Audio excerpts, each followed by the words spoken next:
Did indeed. It was great.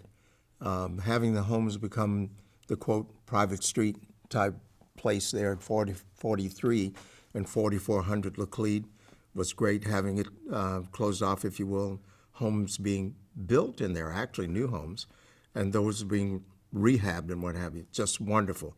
And of course, since then we've gotten Cortex to extend that. But that actually, the Washoe Redevelopment and Team 4 for that area spilled over north because folks then started to have a much better feel about their homes, their properties, and then the developers came to be a part of that.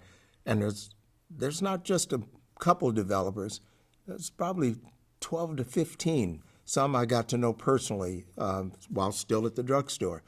And to show you how that worked out, the neighborhood then became part of that idea of redevelopment and the Team 4 spirit.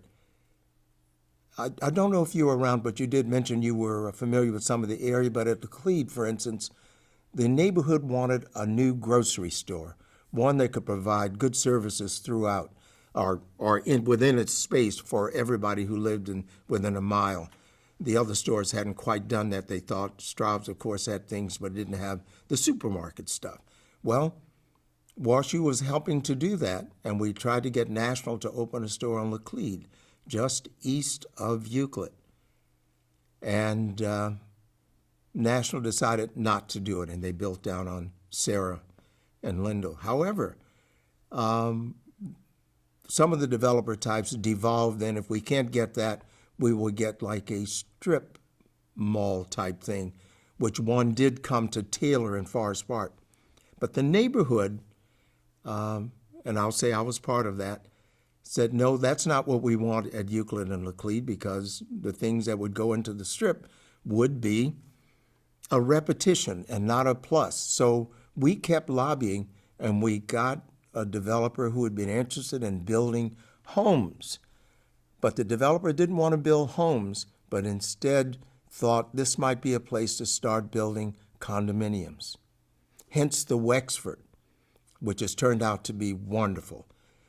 As soon as the Wexford was finished, we got the Donegal, just 100 yards from the Wexford. It's hardly noticed, but it's a real fabulous development on the north side of Laclede under 4500. Before that was quite finished, the Renmore on West Pine, just east of Euclid, was developed because developers felt that it was worth developing in the area. So that mushroom effect took place. And that's still very close to the Washington Redevelopment. But you're saying there was kind of a ripple effect even northward up to what Euclid McPherson and... Exactly. Because people who... If you could just say that for me. Oh, yeah. There was a ripple effect from the Washoe Redevelopment, which caused a little more confidence in the ownership of homes and property, even north of Lindell, all the way to Westminster, to be honest with you. And we all felt that once we had others moving in who were associated with the medical center was a real positive thing. So some of the personnel, young doctors, staff or educators from the Hill, Washoe main campus, moved into our area. At one point, in the ensuing years from 80, we must have had half the homes with doctors, lawyers, and judges between Taylor and Euclid on Westminster. You couldn't go 6 houses without hitting one of those professions.